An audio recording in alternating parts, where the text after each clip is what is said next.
So why does Mercie J suggest that you service your radiator or your engine coolant on a regular basis? I'm Rick Smith. Thanks for watching. Okay, so your cooling system, which includes a number of things, so it's a coolant or radiator fluid or antifreeze, whatever you want to call it, that's what keeps your engine cool.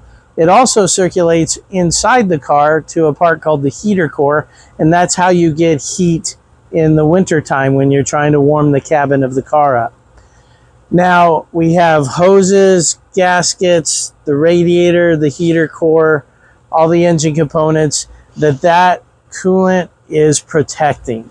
So not only does it keep it cool, but it also has anti-corrosion things to it.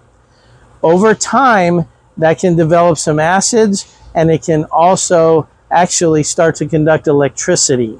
It's called electrolysis, and all those things can wreak havoc on your car. Now, there's going to be a lot of discussion on how often you should do it. Some of the labels you might even see under the hood say every 150,000 miles, but most of the stuff I've seen, the small print says don't go over 5 years.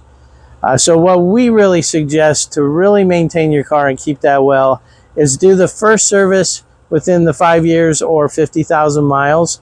And then after that, about every 3 years or 36,000 miles. And you will really save yourself a lot of headaches. The biggest expenses that our clients see are due to damage to the engine from a lack of service of the cooling system. And it needs to be done right with the right products. So make sure that it gets done properly. I hope this has been informational to you. Till next time, safe travels and blessings to you.